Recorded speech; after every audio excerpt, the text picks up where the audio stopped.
Gracias a Dios, continuamos con nuestro estudio bíblico de la epístola de Pablo a los Romanos. Hoy estaremos revisando la primera parte del capítulo 3. Justificados libremente por su gracia sería el título de esta parte del estudio. Porque aquí nosotros vemos que la justicia de los juicios de Dios son precisamente con relación a la ventaja del pueblo judío. Esto lo encontramos en los versículos 1 y 2. Y parte de estos versículos hace una pregunta: ¿qué ventaja tiene pues el judío? Pablo ha explicado cuidadosamente allá en Romanos capítulo 2 que la posesión de la ley o la circuncisión no salvará a una persona judía. Si este es el caso, ¿cuál es la ventaja de ser la nación escogida de Dios? Esta es la pregunta que aquí uno se realiza. Pero como habíamos manifestado en el estudio o en los estudios anteriores referente al capítulo 2 de Romanos, vemos precisamente que no se trata por obras que encontrarán la salvación. Y nosotros vemos que después de todo, si no hay acepción con Dios, como lo declara Romanos capítulo 2, versículo 11, dice, porque no hay acepción de personas para con Dios. Entonces, ¿qué significa? ¿Qué hay de bueno el ser un judío? Es otra de las preguntas, ¿no es cierto? Entonces, todo esto nosotros vamos a ver, volviendo a mencionar esta frase: la justicia de los juicios de Dios. Por lo tanto, la justicia de estos juicios de Dios, de lo que habíamos verificado, tanto el versículo 1 y hoy el versículo 2, que es la ventaja del pueblo judío. ¿Cuál es en realidad esa ventaja? Declaré la palabra de Dios, dice mucho, en todas maneras. Ahora entonces vamos a ver si en realidad no hay una justificación directa por ser el pueblo de Dios. No hay un beneficio diferente a las demás personas. Decíamos, ¿cuál es entonces esta ventaja para el judío? Aquí lo declara la palabra de Dios y dice mucho, en todas maneras. Porque Pablo sabe que hay muchas ventajas que Dios dio al pueblo judío.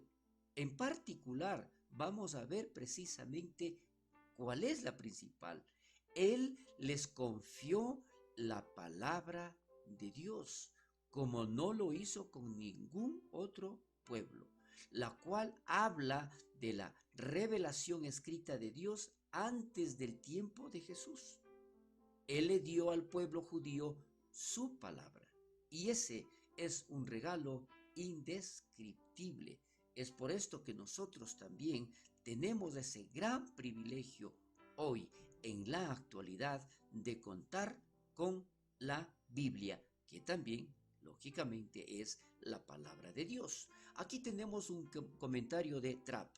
Dice: este era su privilegio principal, que eran los que guardaban la biblioteca de Dios, que este tesoro celestial les había sido acreditado, como mencioné anteriormente, y esto no fue con otro pueblo, sino única y exclusivamente con el pueblo escogido por Dios. Pablo luego hablará más sobre la ventaja del pueblo judío, y esto lo tenemos allá en Romanos capítulo 9 y el versículo 4. Dice: ¿qué son israelitas de los cuales son? Y escuche esto, por favor: la adopción, la gloria, el pacto, la promulgación de la ley, el culto y las promesas. Entonces, esto implica, y quiero repetir nuevamente lo que Pablo menciona. Luego hablará más sobre la ventaja del pueblo judío que está escrito en Romanos 9, que lo hemos leído, explicando que Israel también tiene todas estas ventajas, todos estos beneficios, y quiero repetirle: adopción, la gloria, el pacto, la promulgación de la ley, el culto y las promesas. Entonces existe un beneficio muy grande, una ventaja maravillosa referente a lo que Dios les entregó al pueblo escogido de Israel. Caminando un poco más a través de la Biblia, vemos los versículos 3 y 4, en donde la incredulidad de los judíos no hace que Dios esté equivocado. Es muy importante darnos cuenta aquí que no es precisamente lo que ellos piensan o sienten lo que le hace algún efecto al poder de Dios sobre la humanidad. Aquí hay otra pregunta y dice, pues qué, si algunos de ellos han sido incrédulos, ¿qué es lo que sucederá? Como en la actualidad tenemos también, hay muchísimas personas incrédulas. El hecho de que todo el pueblo judío hasta este punto había rechazado el Evangelio no significaba que la fidelidad de Dios hacia ellos fuera en vano. No, recordemos que la palabra de Dios declara que aún siendo nosotros infieles, Dios permanece fiel. Entonces no significa que la obra de Dios fuera fútil o hecho nula. De ninguna manera. La palabra de Dios es fiel y verdadera. Ella permanecerá por los siglos de los siglos. También tenemos al respecto otro comentario aquí de Spurgeon. Dice, yo tengo que decir con Pablo que si alguno no cree, que si algunos no creyeron, ¿qué sucedería? ¿Qué es lo que pasa? ¿Qué es lo que sucedió antes? ¿Qué es lo que está pasando hoy? Si alguien no cree, no es algo nuevo, pues siempre ha habido algunos que han rechazado la revelación de Dios. Entonces, ¿qué? Es mejor que tú y yo sigamos creyendo, probándonos a nosotros mismos y probando la fidelidad de Dios. Y esto implica el vivir por Cristo nuestro Señor. Aunque veamos a otro incrédulo y otro, a cualquier cantidad de incrédulos, aún otro más, el infinito, el Evangelio no es un fracaso, como muchos de nosotros sabemos. Definitivamente el Evangelio sigue proclamándose por todo el mundo. Entonces, de ninguna manera, antes bien sea veraz y todo hombre mentiroso. Perdón, de ninguna manera, antes bien sea Dios veraz y todo hombre mentiroso. Entonces aquí también nosotros nos damos cuenta de quién es Dios y qué es lo que nosotros hacemos. Nosotros confundimos, nosotros mentimos, nosotros engañamos, nosotros rechazamos. Entonces Pablo nos recuerda que Dios será justificado en todas sus acciones.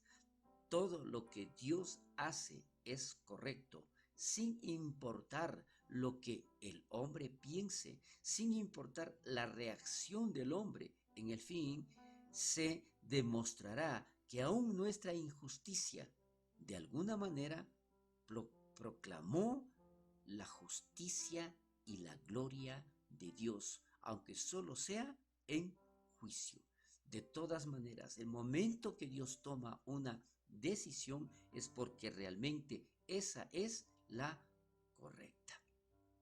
Continuamos un poco más con relación a estos versículos 3 y 4 y dice, otro comentario, pero este comentario es de Clark. Si algún hombre dijera que la promesa de Dios fracasó hacia él, que examine su corazón y sus caminos, y encontrará que él se ha apartado de aquel camino en el que solo Dios podría, de acuerdo con su santidad y verdad, cumplir la promesa. Mire, este comentario de Clark nos muestra mucho más claro que definitivamente si algo está sucediendo en nuestras vidas, si hay consecuencias por lo que nosotros hemos adoptado o hemos decidido, no es culpa de Dios. Es más, si las cosas no salen conforme a la promesa de Dios, no es porque Dios ha fallado, sino que nosotros nos hemos apartado del camino. Y si nosotros estamos apartados del camino, con seguridad Dios no podrá hacer absolutamente nada porque nosotros estamos en contra de su voluntad. Entonces, no pueden cumplirse las promesas de Dios en nuestra vida. Continuamos un poco más y aquí también Spurgeon acerca de sea Dios veraz y todo hombre mentiroso. Esta frase relata de la siguiente manera: es una expresión extraña y muy fuerte, por lo que si Dios dice una cosa y todos los hombres del mundo dicen otra, Dios es veraz y todos los hombres son mentirosos. Repito, es una expresión extraña y fuerte. Si Dios dice una cosa y todos los hombres del mundo dicen otra, recuerde, Dios es veraz y todos los hombres son mentirosos. Aun cuando haya una mayoría en la humanidad, lo que realmente debe prevalecer siempre es la palabra de Dios. Dios habla la verdad y no puede mentir. Dios no puede cambiar. Su palabra, como Él mismo, es inmutable. También su palabra. Nosotros somos llamados a creer la verdad de Dios, aunque nadie más la crea. El consenso de opinión general no significa nada para un cristiano. Como dije anteriormente, no importa si hay una mayoría diciendo algo, lo que a nosotros nos debe interesar es qué es lo que dice Dios. Él cree en la palabra de Dios y piensa más de ella que la opinión universal del hombre. Interesante. Mira entonces por qué en muchas ocasiones la humanidad en sí se deja llevar por lo que dice o por lo que hace la mayoría, considerando que eso es lo correcto. Pero aquí nosotros nos damos cuenta que definitivamente lo que debe prevalecer es la voluntad de Dios en nuestras vidas, aunque nosotros podamos ser la minoría. Más adelante, en el versículo 5, dice, referente a una objeción en cuanto a la injusticia del hombre y la justicia de Dios. ¿Cuál es esa objeción? Declara la palabra de Dios: y si nuestra injusticia hace resaltar la justicia de Dios, ¿qué diremos? Pablo presenta el contraargumento de un oponente. Si mi justicia demuestra si mi injusticia demuestra la justicia de Dios, ¿cómo puede Dios juzgarme? Mi pecado, al fin y al cabo, sirve para traerle a Él más gloria y eso es bueno. Recuerde, a pesar de si mi injusticia demuestra la justicia de Dios, esto debe ser siempre bueno para nosotros. Hasta aquí llegamos con nuestro estudio bíblico. Continuaremos la próxima semana. Bendiciones.